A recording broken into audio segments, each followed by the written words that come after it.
Every day there is a forgetting, and every moment there is the possibility of remembering. Remembering who you truly are, awakening to your body, to the inner world and experience of being alive.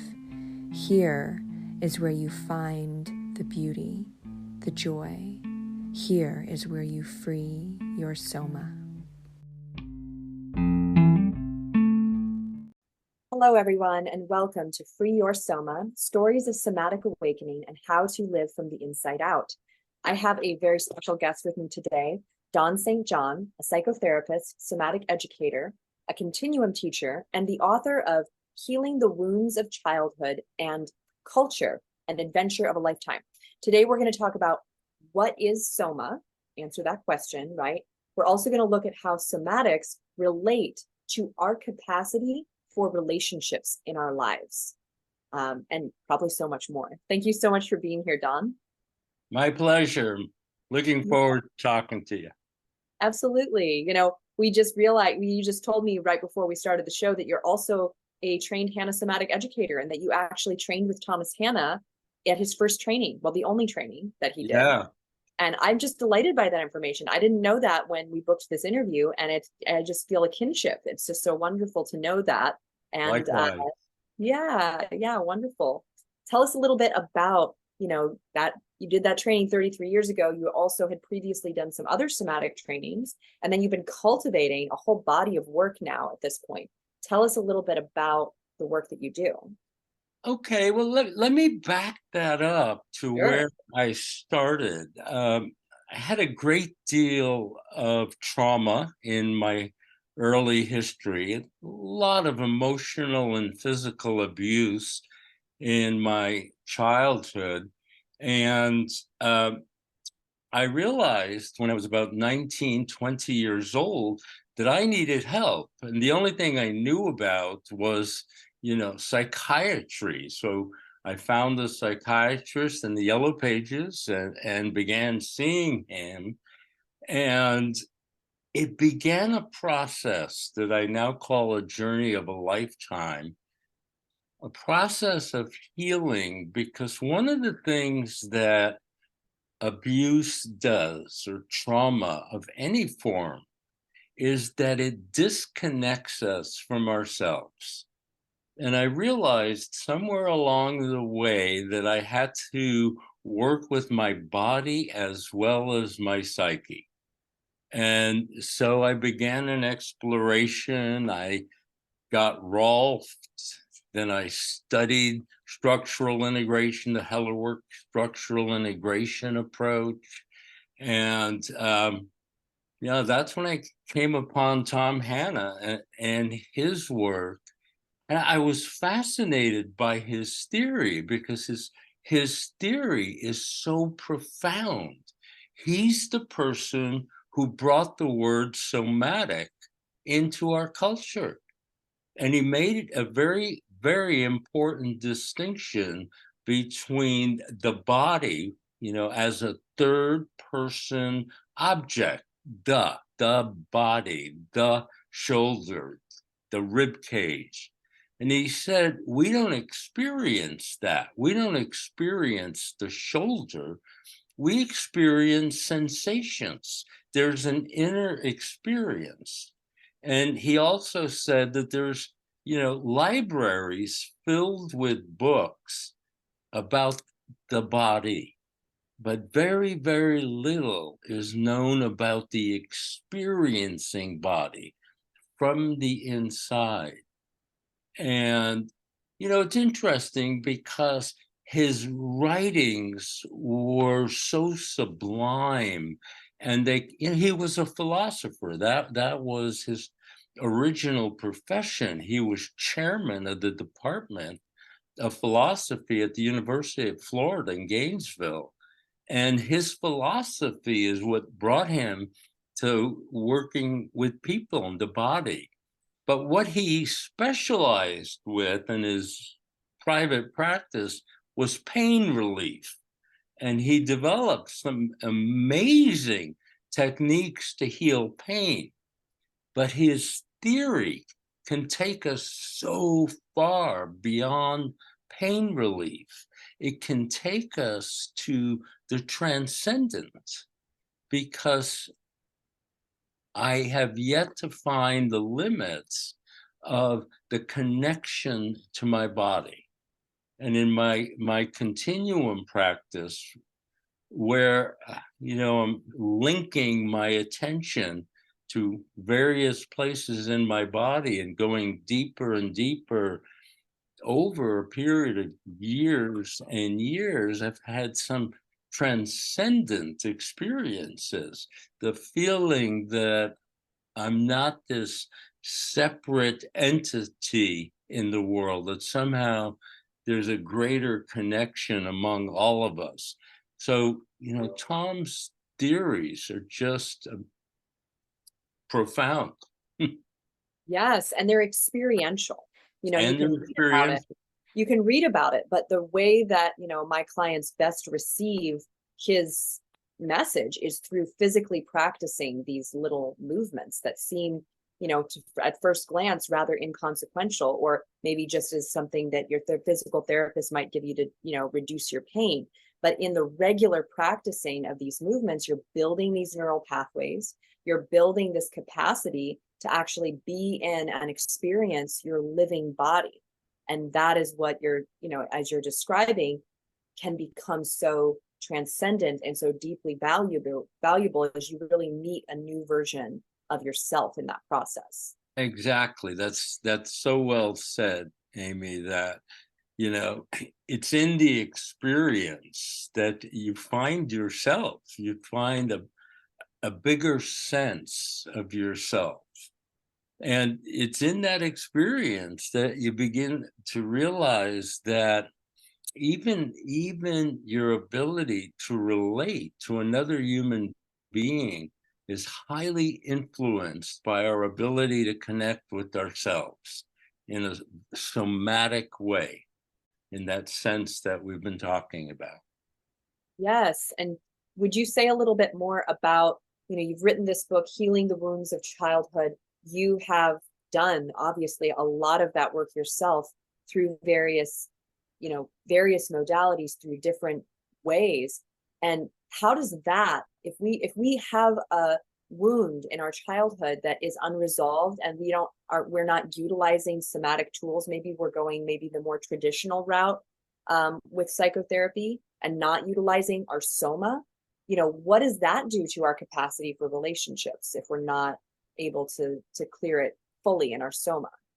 One of the consequences of trauma, and trauma isn't only the big T trauma where someone is overwhelmed by some kind of catastrophic experience, like an auto accident or being in a war zone or being mugged, something like that. But the trauma, for example, of being criticized all the time throughout your childhood, or having a parent who uh, doesn't have the ability to relate and to see you. They may be anxious, they may be depressed, they may not have received much nurturance in their lives and therefore are limited in their capacity. Those kinds of things. Another example, parents who don't like each other, living in an environment where one's parents don't like each other, that is traumatic. It hurts, it's not safe. And so one of the consequences across the board, regardless of what type of trauma it is, okay, is we become disconnected from our soma, from our living body, our capacity to connect deeply with ourselves, to be present, to be alive, to be vibrant, to be strong and tender, okay, gets compromised. Okay? And, psychotherapy, traditional therapy can do a lot of good, no question about it. And in my opinion, and definitely in my experience, the soma must be addressed. We have to, it helps so much to have a somatic practice, whether that's continuum, whether it's Hanna Somatic education, whether it's Feldenkrais, to have a practice that over time connects us more and more deeply. And it's integrative too, because another consequence of traumatic experience is we get fragmented. Parts get disconnected from other parts, both in the soma and in the personality. Yes, I can relate to that. I mean, I've been on my own healing journey for a long time, and I appreciate what you said about, the little traumas, the lower T traumas that we don't recognize, because, you know, there, I feel like people are talking more openly about trauma in a, I guess, a less charged way than maybe the word used to be, the associations with the word used to be. But I still think that it can have like a lot of charge, and so if I'm, talking with a potential client and, I don't want to outright ask them, do you have trauma, if they're not bringing it up, but I can ask other questions, and I can ask, and use phrases like, what kind of condition was your environment growing up, right? And that can give us some clues, because some people aren't going to register the things they experienced as traumatic experiences, even though neurophysiologically that's what occurred, and that they're living with the consequences of that. That's so, so true. I can't tell you how many times a patient will come into my office and be perplexed by the anxiety that they experience or the relationship distress that they experience. And then they tell me they had a pretty normal childhood. And within 10 minutes, they're telling me, well, my mother was depressed for the first 3 years of my life. And then my mother and father started fighting when I was 5. They divorced when I was 9. I mean, they go on and on with this list of experiences that are hurtful, really hurtful. And so many people just, don't believe that those experiences imprinted in their souls, in Yeah, their stomachs. it's a hard thing to swallow, because you at first, our minds might jump to this kind of idea of some sort of permanency, if that now that this happened, like something's wrong with me, or I'm tainted, or there's some wound in me, and the idea of that alone feels insurmountable to some of us, like I've experienced that at different times, but it's the continued connection that you get through, like you said, day in, day out practicing of building those connective spaces once again in our bodies, that we come to the reality that we're plastic and we can shift and change and evolve quite quickly, considering the damage that can be done. You speak of this so articulately. I love listening to you. Thank you. I've lived it. So Yeah, it's in me. and here's what I've concluded about that, and it's one: we have all been traumatized to some degree or other. It's a matter of style, form, and degree. That's it. Every one of us. That's my firm belief at this point. And and we're here on this earth to heal, meaning to become whole, to become fully ourselves. Okay? And that's what I call a journey of a lifetime, because see, people think in terms of becoming normal, and that's the last thing I ask people to aim for. To be normal, that means you're highly likely to have a chronic disease by age 70 and or suffer from depression, addiction, relationship distress, anxiety, that normal? Right. Well, if you had a normal childhood, you're going to end up with all of those normal. Normal, Yeah. And, exactly. we don't want to be normal necessarily. We weren't born here to be whatever the mean average is of human experience. Like our potential is so much more than that. Our potential Exactly. is tremendous. It's endless. Exactly. We're thinking right along the same lines, Amy. Going back to what you just said though, with the way that somatics can impact and shift the way that your physical body is aging. I would love to hear you say a little bit about that because you're further down the road in that project than I am in terms of being someone who's been practicing this for decades. Yeah, I'm 80 years old. And not only that, I inherited my grandmother and my mother's genes. By the time each of them was 60, they could barely walk. The arthritis was almost crippling.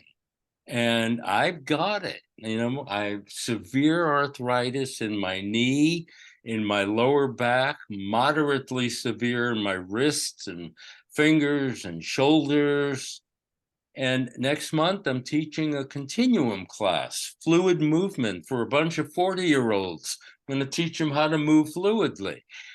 So, had I not got on the somatic trail, oh, I would have been maybe not alive to be serious, but certainly I wouldn't have had the mobility that I have now, and often, very, very good feeling just being alive in this body. Not Yeah, always, not, that's not always, but truth. often. Truth right there. It's not always, but we can develop a new baseline of feeling good. And that's, I think, what you're pointing to is that baseline of generally feeling pretty good.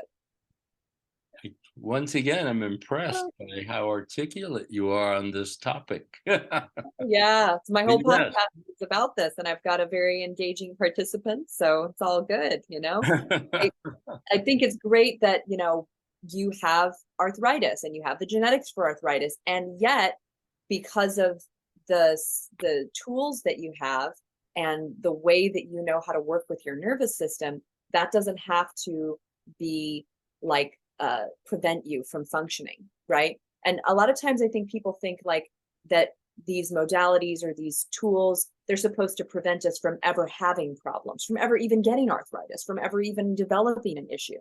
But that's not the case. The case is that we may develop issues, but when we have tools like somatics, we can navigate those issues and those challenges with more grace. And that is Absolutely. ultimately what we're seeking, is more grace in whatever life is going to throw at us. Exactly. To Yeah. carry our cross with grace and dignity and elegance. Exactly. Excellent. Can you say a Exactly. little bit more about that grace and elegance, the way that somatics, going back to relationships and relating to another person, and we relate to people all the time, but let's take, for example, some of our closest relationships, whether that's like the relationship with our spouse or our children, in the ways that somatics allows or makes us capable of experiencing ourselves fully.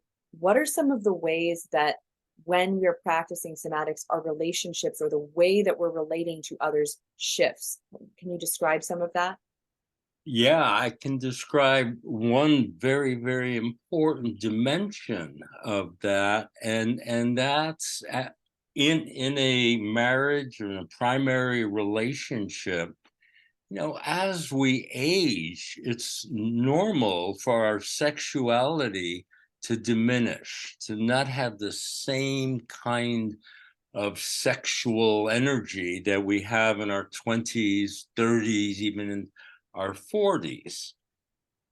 But what I call eros, the capacity for relationship, for contact, for connection can increase with age. And so pleasure and connection, which are two of the three, the third being reproduction, but pleasure and connection don't have to decrease with age. Now, the culture doesn't teach us that. The culture tells you to take pills and these other aids, and they have their place for sure. But the culture doesn't teach us that if we continue to enliven our somas, if we continue to connect more deeply with ourselves, our capacity to interact with another human being, our capacity for pleasure and our capacity for closeness can continue to increase. And that's a radical concept, as far as I know. Absolutely. I think that a lot of people associate aging with a decline of various kinds, including a decline possibly of their relationships. It's maybe this pleasant dream that many people have to grow old with someone, but with the divorce rate and how often people are separating from each other, or letting go of relationships in this world, in our culture, it's not often that we're sticking it through to a point where we're getting to see how that is changing and evolving over time. Yeah, either that or we just get comfortable, being old together. The expectations diminish greatly. We accept that those days are behind us, and live as roommates, live as friends, and that's fine too. I mean, I'm not putting that down, because that can be very, very important, to have a companion as you get older. And doing one of these practices, somatic, Hanna Somatics, continuum, Feldenkrais, practicing can keep that capacity vibrant. And that's kind of cool. That's kind of Absolutely. cool. Yeah.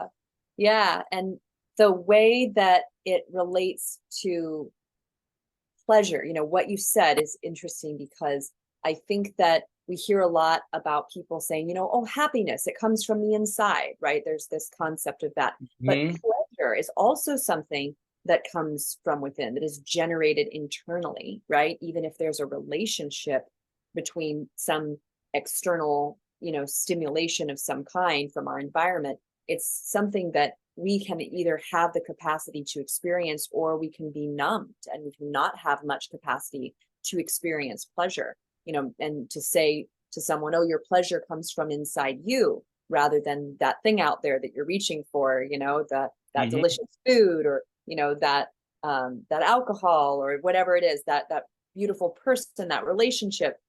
To recognize and take ownership of, oh, these things do have an impact on me, but my capacity to enjoy them, to actually be present and engage with them, is something generated inside of me.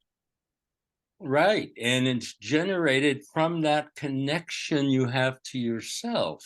Because if that's not there, it's virtually impossible to have it come from you to someone or something else. When it's there, I mean, you look at a tree and you can have this moment, with the beauty of a tree that can be, just that moment, literally a nanosecond, where that appreciation is felt. We're talking about a felt sense. Okay? And that felt sense, no matter how it is in this moment in time, and I think this can be one of the most important takeaways for your listeners, that no matter how it is right now in this moment, it can evolve. It can continue to evolve. That, yes, that is so, so very true. There's been such an evolution in me as you're describing.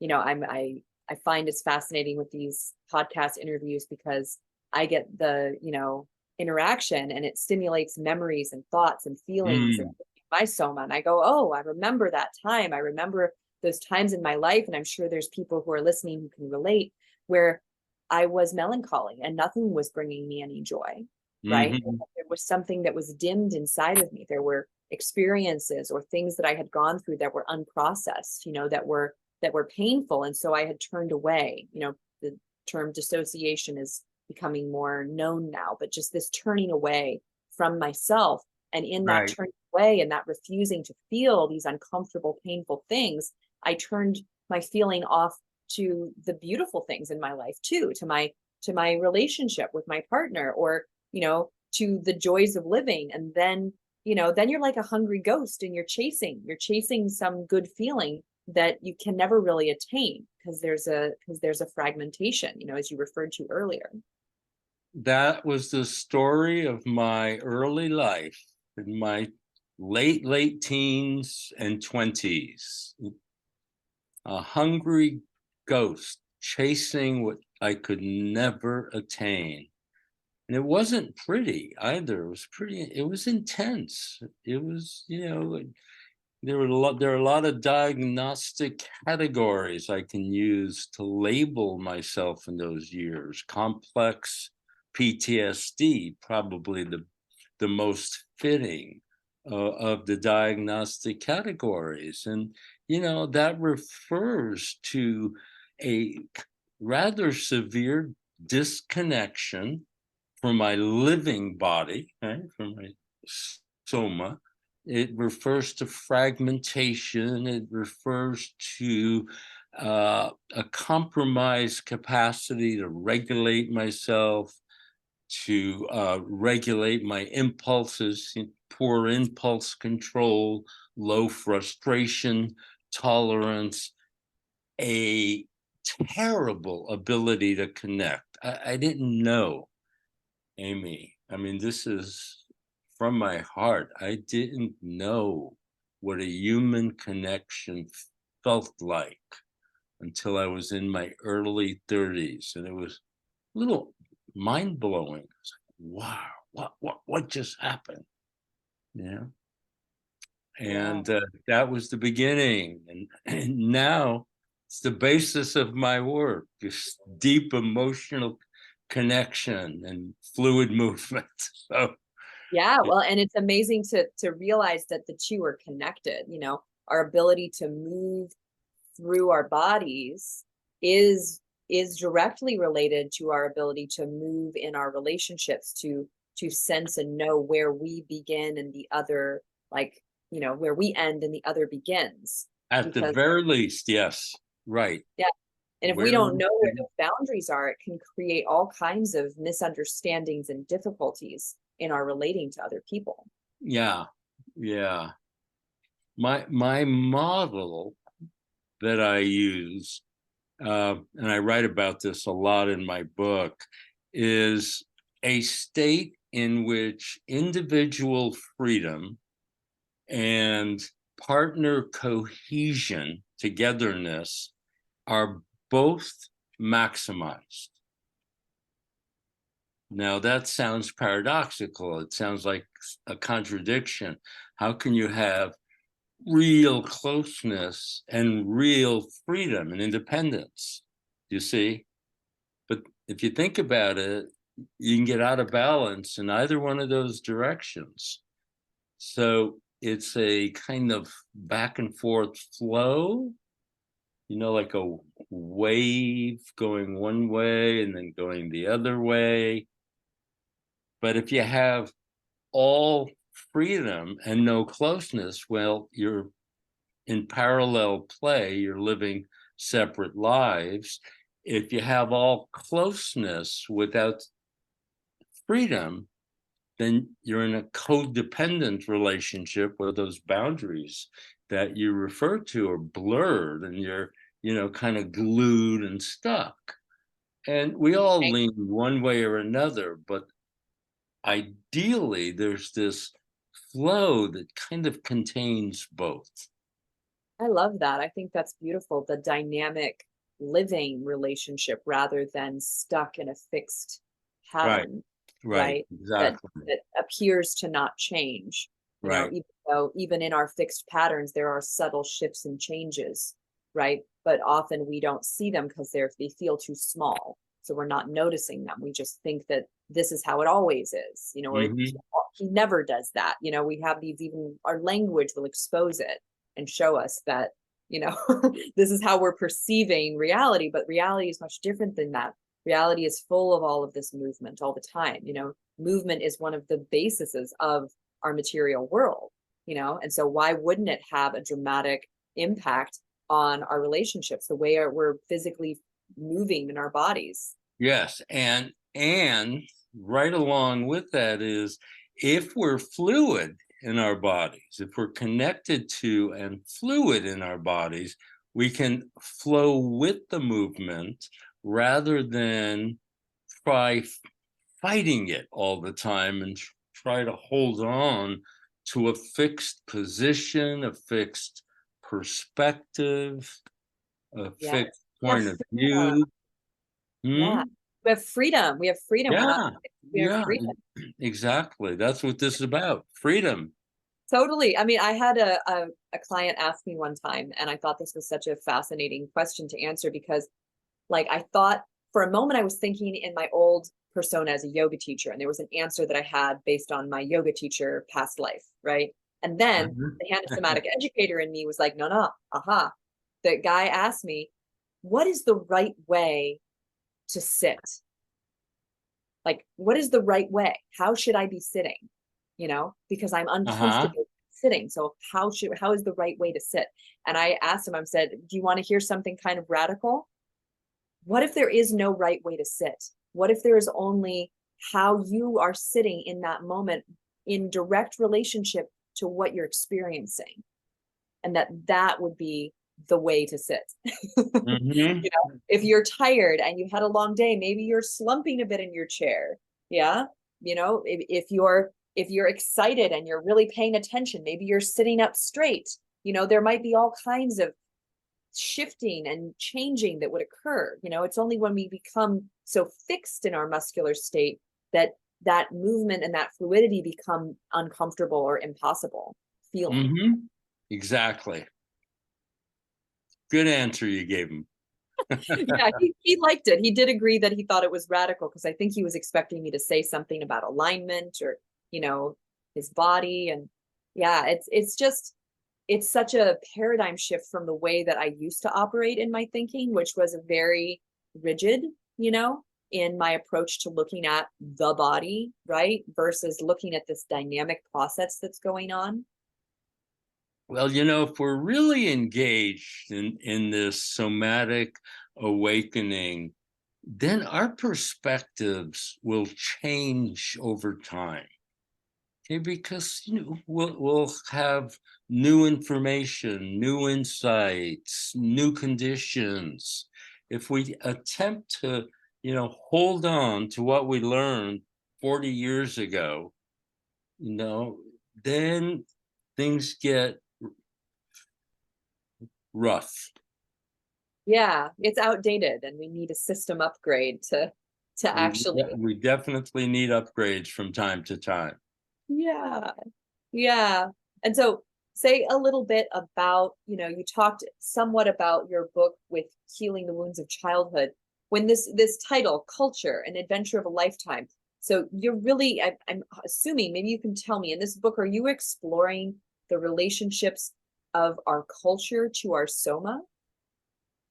Yeah, I reached a point where I realized that, as I said earlier, it's impossible to not be wounded in many ways. And our culture does a pretty good job. I mean, we are so production consumer, achievement oriented, that no matter, we're going to be wounded, and we're going to be wounded, as I've written, in three fundamental areas. One, maybe most important, is the area of our connections.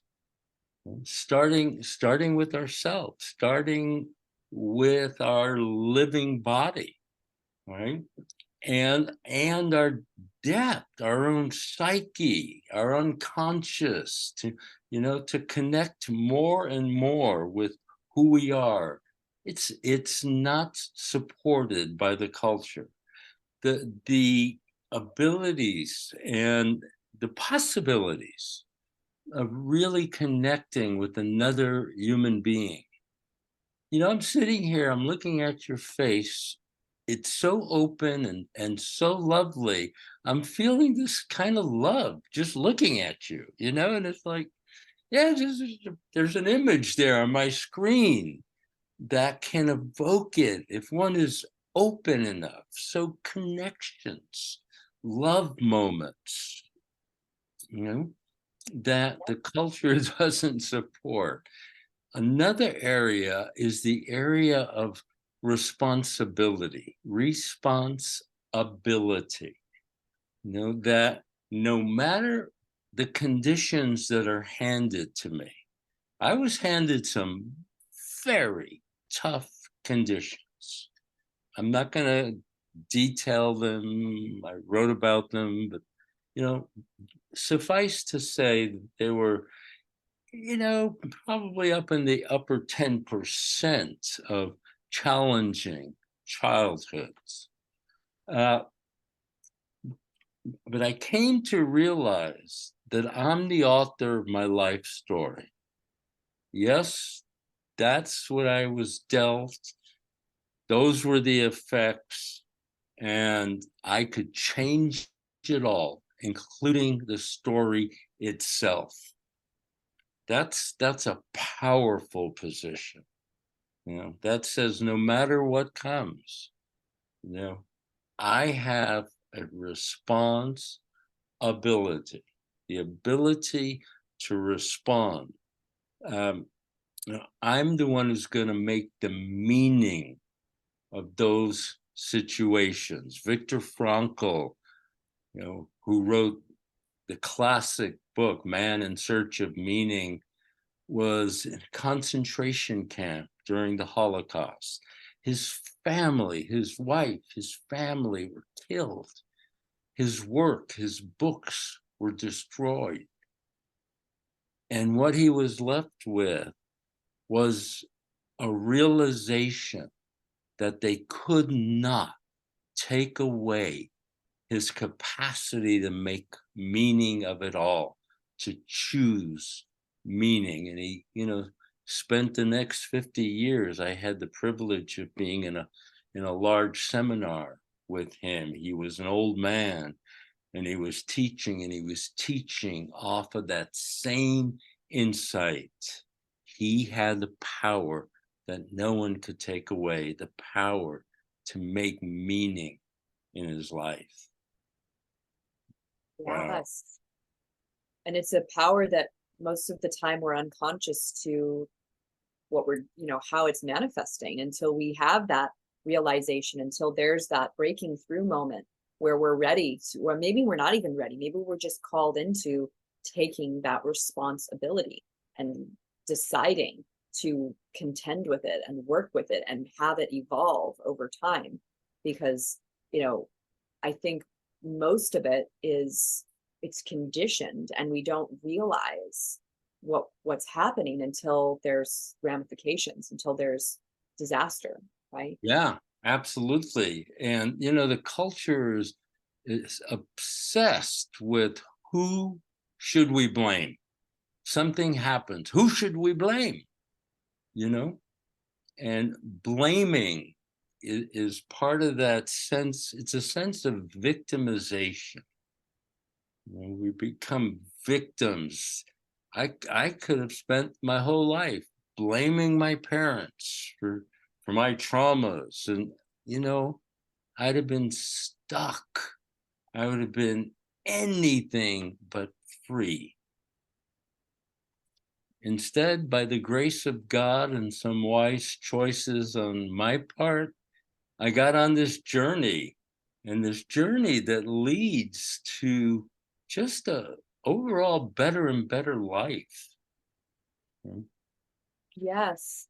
I was curious, as someone who's been doing this work a long time, and I've had a number of situations like this where, there's someone who comes and they say they want to be in their body. They say, oh, I want to relax, and I want these things. But then when the actual experience occurs, and I'm now realizing what I'm describing to you is something I went through myself. When you actually become relaxed, when you actually become connected, it can be very uncomfortable or painful at first to be listening to something you've been ignoring in yourself, to take that responsibility. Absolutely, it can. And, I don't want to make light of that because it really can be difficult. And, I don't know if it can be done without support, without somebody being there. It makes all the difference in the world if there's someone who can hold your hand, someone you can lean up against a little bit as you're making these changes. And, there's a lot of self-forgiveness that's necessary, a lot of forgiveness of others that's necessary. There's a lot of letting go that's necessary. And, all that can be quite painful. Yeah, yeah. I think that, when someone's going through that, I can really see myself in them. Because even with just the amount of physical pain that I was in at 25 years old, I didn't want to lay down and like feel into my body like while I was in pain. Like I thought I wanted that. I was a yoga teacher. I thought I was body aware. But then when I would actually lay down to try these little somatic movements, it was like, oh, this is really uncomfortable. And I did need that guidance. I really did need that support. And it was very Mhm. therapeutic that I got to receive it from my father. I think it's an extraordinary thing that he had at this point done enough healing work in himself to be able to offer that to me, to be able to hold that space for me, and I'm so incredibly grateful for that. It's an extraordinary experience for me to get to have and for him to get to have, and when I am with someone who is struggling in that way, I feel like I totally understand. I can understand deeply how that feels and what that's like for them, and that, as a Hanna Somatic educator, I can be with them in these subtler ways. We can make it less intense. We can make it smaller and more gentle. We don't have to go into that uncomfortable place directly. We can go indirectly. We can go by way of your foot or your toes. Mhm. Mhm. Two things I want to say about that, Amy. One, to have your father be there for you, to have him be the one to support you through that crisis is so extraordinary, so beautiful, so healing. I mean, like whatever generational pain was coming from your great great grandparents down, it's over. It's stopped there, with your father's own work and then his being there for you. And that's how this world becomes a much better place. So boy, it's significant, it's beautiful, it should be celebrated, just wonderful. And Thank you. yeah, and the second thing is what you described that you give to your clients, that understanding, that you can understand what they go through. Uh, that's a gift. That's a gift that you're passing on, okay, that spreads, and that's wonderful. Yeah, I mean, I at different times I have looked back and gone, oh, why did I have to go through so much pain? Why did I have to suffer so much? Why did I? And then the answer comes in so that I know what it's like, so that I really know what that's like. And when someone is coming to me with that, and they're tangled up in it, I'm on the other side of it, but I know what that is like. I have full compassion for that position. That's the gift. That's the gift of of the harm time, the time of great harm had this gift, that, as you said, keeps on giving to others. And I see and I feel very clearly that is exactly what you bring into your work as well. You bring deep understanding of the pain that life can bring. Thank you. Yeah. Yeah, well, it's been absolutely wonderful to chat with you. Do you have any, further thoughts that you'd like to share with our audience? Kind of some things that are coming in here. Well, I think we've covered so much in this hour here that there's nothing that pops into my head at the moment other than to just encourage people to see this path of awakening as really a journey, an adventure, like any adventure. If you're going to go backpacking, and if you've done it more than once or even just once, you're going to encounter challenges. You're going to encounter the unexpected, much of which may be wonderful. Some of it may be tough and grinding and muddy and it's gonna be awesome when you get to the top of the mountain and you're looking out and the vistas and the views. It's an adventure. But with one difference from the metaphor that I just used, and that is, as far as I know, there's no end. You can just continue and keep going. So there's that. And buy my book, read my book. Totally. Where can they find your book? Amazon. They can find it on my website. Yeah, but Amazon is generally the easiest. 2 clicks and it's on its way, healing the wounds of childhood and culture, an adventure of a lifetime. Fantastic. If someone wants to connect with you or reach out, where can they find you?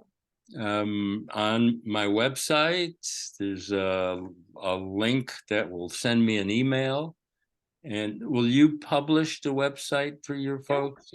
In the show notes, it'll be right there. Sometimes just give people something they can listen to, so they register it rather than having to, then they go look for it. Yeah. So on your website, there's a way to contact you. Yeah, and it's www.pathsofconnection.com. Excellent. Pretty simple. Wonderful. Yeah. Well, it's such a pleasure. I feel akin to you, as I said before, and this conversation has taken me even deeper. I'm feeling very full of love right now. And I know I generated some of that, but it's also this conversation, this relating to each other that generated that. And we get to share it with the rest of our listeners. Great. Yeah, I feel it too. It's great. Thank you. Thank you so much. You're so welcome.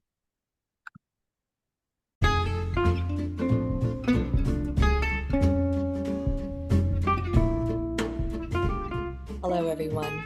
Thank you for listening to the Free Your Soma podcast. If you enjoyed this interview with Amanda and feel inspired to learn more about the Radiance program, please go to www.freeyoursoma.com. The next round starts November 4th. Podcast listeners will receive $500 off of the 6-month program. I'm so excited to see you blossom and shine as the Soma, the being that you truly are. So much love to you.